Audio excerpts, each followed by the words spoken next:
Salve galera, questão de calorimetria e termometria também do IME de 2013. Então bora lá.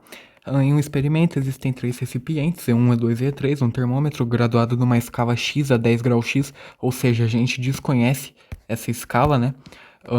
Quando imerso no recipiente E1, contendo uma massa M1 de água, 41 graus Fahrenheit, beleza. Então ele assinava 10 graus X em 41 graus Fahrenheit, então isso é importante. Vamos lá. No recipiente 1, que é o E1 que ele fala, né? A gente vai ter então que 10 graus X, é isso? Ele assinava 10 graus X quando o recipiente está em 41 graus Fahrenheit, certo? E tem uma massa M1 de água. Beleza. Opa, aqui eu tava treinando antes e esqueci de apagar. Beleza. E no recipiente 2, o E2, né? Vamos ter o quê?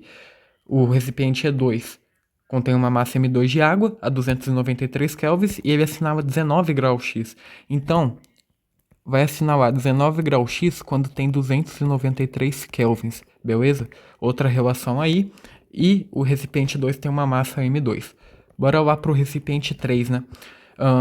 No recipiente E3 existe inicialmente uma massa de água M3 a 10 graus Celsius.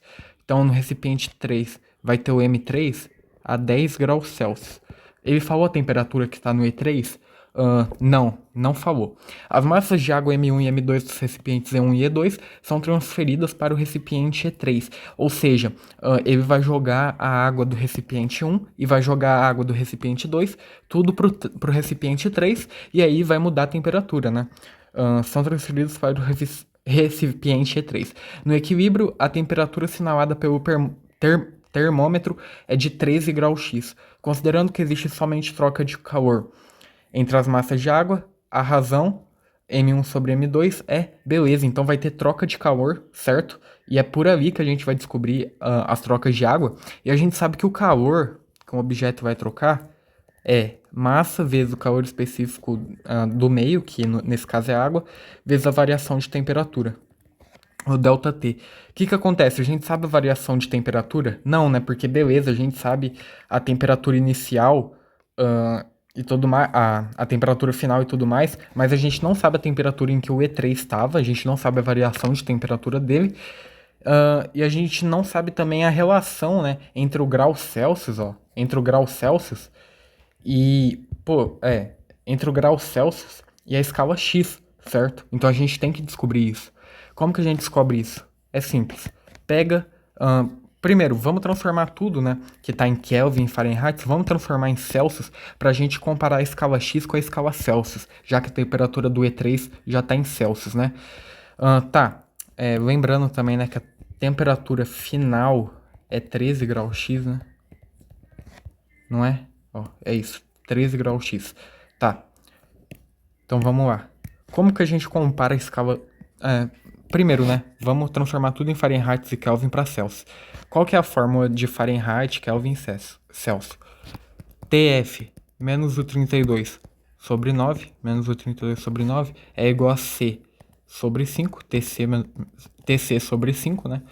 Que é igual a TK menos o 273 sobre 5. Beleza. Vamos transformar então 41 graus Fahrenheit em graus Celsius. 41 menos o 32 sobre 9 é igual a temperatura em Celsius sobre 5.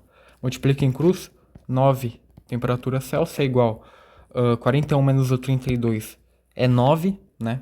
9 vezes o 5 é 45. Então o TC é 5 graus Celsius, certo? No recipiente 1. Beleza, então a gente sabe que aqui, é 5 graus Celsius quando ele marca 10 graus X. Estamos descobrindo a relação entre o X e o grau Celsius. Vamos lá, 293 kelvins. Vamos transformar isso em Celsius, né? Deixa eu só apagar aqui. Opa. Vamos só apagar aqui. Tá. Agora vamos lá. TC sobre 5 é igual a temperatura em Kelvin, que é 293 kelvins. 293 menos 273 é 20, né? Dividido por 5, simplifica o 5. Então a temperatura em Celsius é 20 graus Celsius nesse recipiente aqui, né?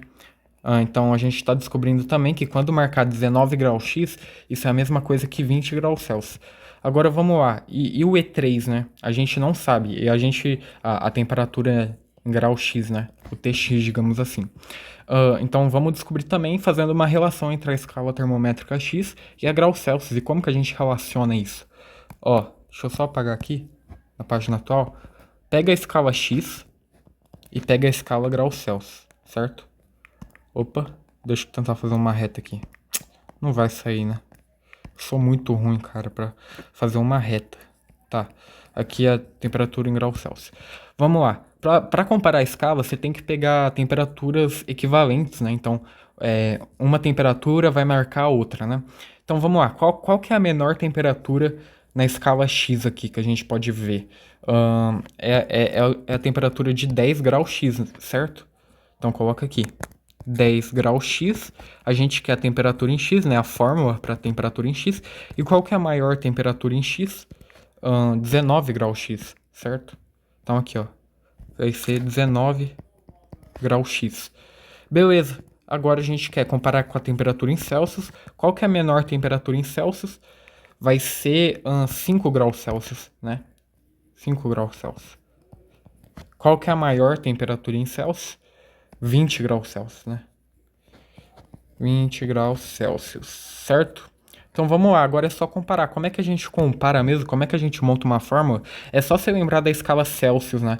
O Celsius, a temperatura em Celsius, a gente sabe que o ponto de ebulição é em 100 e o ponto de fusão é em 0 graus Celsius. Aí como é que fica a fórmula? TC menos 0 sobre 100, né?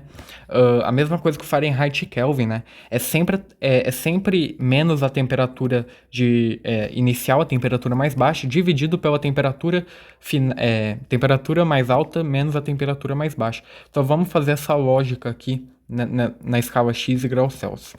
Tx menos a temperatura inicial, que é 10 graus X, sobre 19 menos 10, que é a temperatura mais alta, menos a menor. 19 menos 10 é 9, né? Isso é igual a temperatura em Celsius, menos a menor temperatura, que é 5 graus Celsius, dividido por maior temperatura menos a menor temperatura. 20 menos 5, 15. Beleza, e agora eu vou conseguir descobrir finalmente a temperatura do recipiente E3, né? E a temperatura final também, né? Vamos descobrir a temperatura do recipiente E3 primeiro. Ó, então a temperatura do recipiente é 3. Cadê? É 10 graus Celsius, né? Então Tx menos 10 sobre 9. Isso é igual a 10 aqui, né? 10 menos 5 é 5 sobre 9. Simplifico 9. Fica então que o Tx é 15 graus Celsius, né? É isso? É, 15. Calma aí. É isso? É, né? É. T15 é 15 graus X, né, cara? 15 graus X, pelo amor de Deus. Na real, cara, eu fiz uma conta errada aqui, uma conta simples, né? Eu simplifiquei, se eu não me engano, o denominador, cara. Vamos lá refazer isso daqui, né? Como a gente estava fazendo, a temperatura em Celsius do recipiente E3 é 10 graus Celsius, 10 menos 5 é 5, sobre 15, né? Eu acho que eu coloquei sobre 9, sei lá. 9 vezes 5 aqui, 45, isso é igual, multiplica em cruz aqui também. 15tx, já estou fazendo a distributiva direto, menos 150. Então a gente vai ter o quê? Que 15tx é igual a 190, 150 mais 45 é 195, né? Então tx é o quê? 195 dividido por 15 é 13 graus X. Beleza? É 13 graus X. Então a temperatura no recipiente 3, antes de ser misturado, é 13 graus X, certo? Então aqui o Tx é 13 graus X. Beleza. E a gente tem também a temperatura final, né? E olha que interessante, o recipiente E3, antes de ser misturado com E1 e E2, estava em 13 graus X. A temperatura final dele é em 13 graus X. Primeiro, o que a gente conclui? Que a temperatura final é 10 graus Celsius, né? Porque a gente acabou de descobrir que 10 graus Celsius é 13 graus X. E a gente conclui também que o E3, ele não cedeu nenhum calor e nem absorveu nenhum calor, porque ele não mudou de temperatura. E a fórmula do calor sensível, que é a mudança de temperatura, é M vezes C vezes ΔT. ΔT é a variação de temperatura. O Q3 é igual a zero, então, né? Porque o ΔT é zero dele. Ele não mudou a temperatura. Tá, agora indo para calorimetria, certo? A gente sabe que o calor absorvido mais o calor cedido tem que dar igual a zero, certo? Aqui a gente está falando de calor sensível, Q igual a mc vezes ΔT. Beleza. A gente sabe que a temperatura final, então, de tudo é 10 graus Celsius. E a gente sabe cada um aqui, né? O calor de cada um. Vamos lá. Eu vou fazer então que o calor que o recipiente 1 vai absorver ou vai ceder, mais o calor que o recipiente 2 vai absorver ou vai ceder, mais o Q3, que a gente sabe que é zero, porque né, o recipiente 3 não mudou de temperatura. Isso é igual a zero. Tá, então Q1 mais Q2 é igual a zero. Vamos lá. Quem que é o calor 1, cara? O calor 1 é a massa 1, certo? Massa do 1, que é o Mzão 1, né, que ele colocou ali no enunciado, vezes o calor específico da água, que é uma constante, né, vale para todos os recipientes, vezes o ΔT. Qual que é a variação de temperatura do recipiente 1? Ele estava com 10 graus X e agora ele está com 13 graus X, né? Então, ou a gente coloca em graus Celsius também, né? Deixa eu pensar. Vamos colocar em graus Celsius essa variação, né? 10 graus Celsius menos 5. Ele tava com 10. Não, ele tava com 5 graus Celsius, né? E ele foi para 10 graus Celsius, né? Então a variação de temperatura é 10 menos 5, nesse caso, né? Que vai dar 5 graus Celsius, né? Então o ΔT aqui é 5. Mais o Q2. O Q2 é a massa 2 vezes o calor específico da água, né, que é uma constante, vezes o ΔT2. O ΔT2, a temperatura final é 10 graus Celsius, né? Mas a inicial é 20. 10 menos 20, menos 10, né? Então o ΔT dele é menos 10 graus Celsius. Isso tem que ser igual a zero. Então 5m1 vezes o C tem que ser igual a... Passa esse menos 10 que está multiplicando isso, por outro lado fica positivo. Tem que ser igual a 10m2 vezes o C. Podemos simplificar aqui o calor específico, que vai ser igual. Ele quer M1 sobre M2, né? M1 sobre M2, então, é 10. Passa esse 5 dividindo.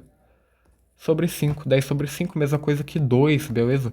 Portanto, o gabarito é letra B de bola.